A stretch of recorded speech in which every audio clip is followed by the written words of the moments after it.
if something beyond the physical is becoming a living reality in your life, contentment is a very bad idea. If you are truly greedy, you would aspire for the highest. A powerful desire without a goal, if your energy becomes full force, not towards anything, this is meditation.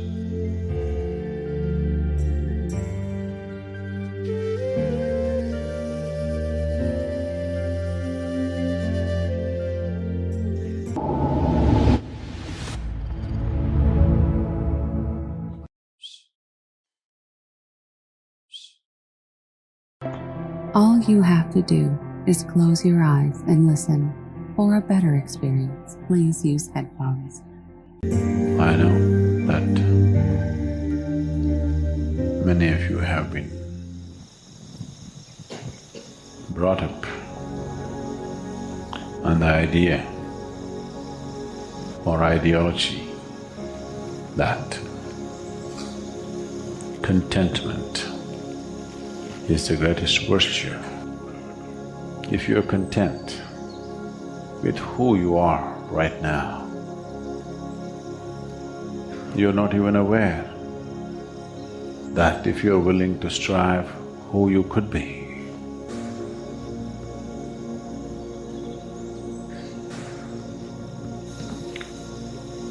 the possibility of a human being causing his own evolution, the possibility of a human being blossoming into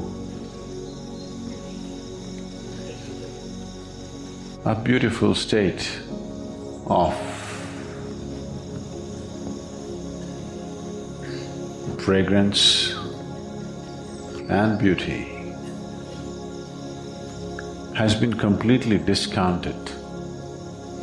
That is why contentment, once it happened that a newly married woman or a girl went back to her mother's place and said, "My husband is such a wonderful man that he gives me whatever I ask." The worldly wise mother looked at her and said, "Obviously you're not asking enough." That's a mother's advice. This is the mother-in-law.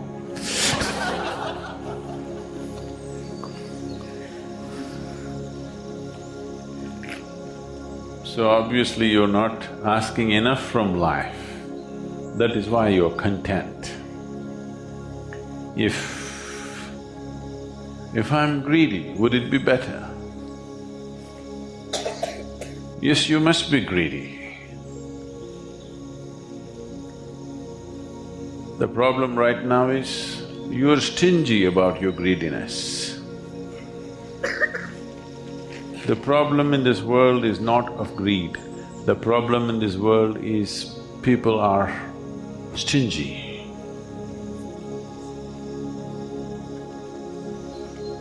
They are stingy, that's why they don't aspire for the biggest possibility. They want to save themselves for the next world. If you are greedy, you would want everything from life, isn't it? Would you be just satisfied with little more money or little more property or little more power or little more pleasure? If you were truly greedy, you would aspire for the highest, isn't it? Now, greed is not the problem. People are stingy, that's a problem. Enough. The word enough must be removed from our vocabulary because enough is relevant only to the physicality of life. If you're being served food, at some point you have to say it's enough. It doesn't matter what, anything that is physical, at some point you will have to say enough. And enough or contentment has become a valuable thing in people's minds only because they have not looked at or they have not explored dimensions beyond the physical. Because physicality is a limited entity. Physicality is a limited quantity by itself. Anything that's physical is within certain limitations. So, if you get greedy with the physical, there will not be enough for somebody else. Suppose there is this much food, if you say, I want all of it, then somebody else will not have it. There's only this much land. If somebody says, I want all of it, nobody else will have it. Like Mahatma said, there is enough for everybody's need, not enough for even one man's greed. That is true with the physicality. If your life and the realm of your experience is limited to the physical nature of the existence, enough, contentment is a good idea. But if your life is beginning to explore dimensions beyond the physical, if something beyond the physical is becoming a living reality in your life, contentment is a very bad idea. That means you will stunt yourself. The very possibility of becoming a limitless being, the very possibility of becoming a boundless nature, you will destroy the moment you say, I will be content. Contentment is a boundary. This much is enough means you're drawing that big a boundary. Enough is not a good idea. Contentment is not a good idea. Your limited ideas of success is not a good idea. Till this being allows itself to blossom to a boundless state, you should not be content. You must burn with discontent. Now, contentment need not be brought into our life as an ideology.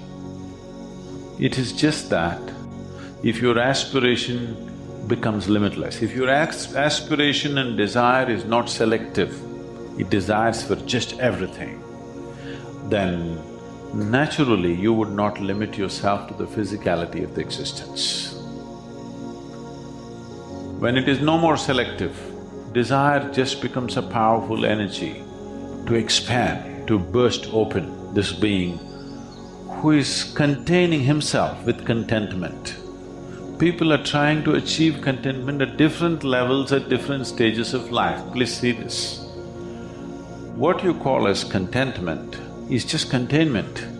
You try to draw a boundary of some semblance of sanity for yourself. But that boundary satisfies you and gives you sanity only for a short period of time, then it has to be expanded, otherwise it's not going to work. At the age of 20, whatever you thought is going to be your contentment, does it remain your contentment when you're 30? Whatever your ideas of contentment at 30, does it remain contentment at 40? Unless you're going down the tube. Unless your life is a total failure, then your idea of contentment will be coming down. But if you are on a upswing, your ideas of contentment keep expanding, isn't it? If you are a failure in your life, only then your idea of contentment becomes smaller, otherwise it's constantly expanding. Contentment is just a cautious way of attending to boundlessness. You're being cautious, you want to go towards boundlessness in installments. In installments, if you seek the infinite, you're a lost case, because nobody has ever reached what we refer to as infinite by counting 1, 2, 3, 4, 5. Through installments, you are not going to go to the infinite. That cannot happen in the very nature of things. If you choose installments as a way towards boundlessness or infinite nature, you will just become endless counting. That's all that can happen. Endless counting will tire you one day. Just count and see. Today, you start counting now. Don't stop, just keep counting simply at your own pace, not at my pace, at your own pace. 1, 2, 3, 4, 5, start counting, don't stop. You say till where you can go without tiring yourself, not physical exhaustion. I'm saying you'll just be tired of counting because you know it's not getting you anywhere. So desiring process is a limitless process, but you're limiting it by being selective about your desires. I desire this, I desire that, I desire that, I desire that, but not this, this and this.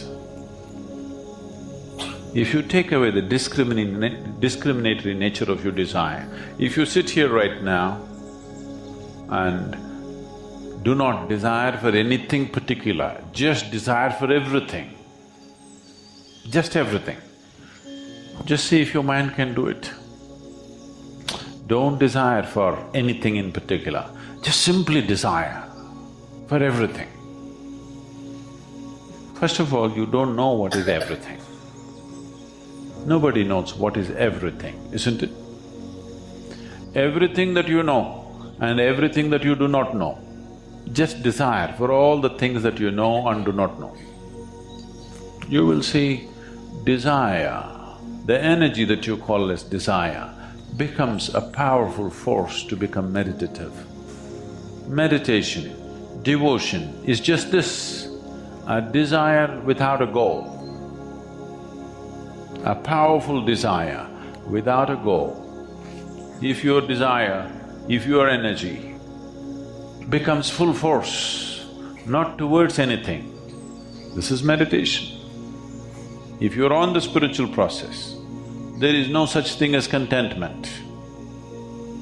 There is no such thing as enough. Greed is the rule. Okay? Greed is a bad word though. No, but greed is the rule. Because limitless desire is generally considered greed, but it's not true. Greed is going by installments. If someone is taking larger installments than you consider that as greed, isn't it? Yes or no? Yes or no? If somebody is going for larger installments than yourself, you consider that person greedy. If they're going at the same level of installments as you consider that competition. If somebody is going at a smaller installments than you call that incompetent. Isn't it so? Someone is taking, they only desire for this much, when they're successful they go for that much, you look at him and think, he's not my class. Somebody is going at the same level of installments as you, that's competition. Somebody is going for leaps and bounds, greedy. So, greed is a very relative term. Everybody is attaching a certain level of desire as greed, according to their understanding, according to their limitations. In my vocabulary, there is no such thing as greed. Because I feel a human being should seek nothing less than everything. And when he is seeking everything, small things will not keep his attention. He will not be thinking of food, he will not be thinking of currency, he will not be thinking of pieces of property. he will be thinking of the largest possibility, nothing less. Thanks for watching. Do not forget to subscribe, like, and share the video.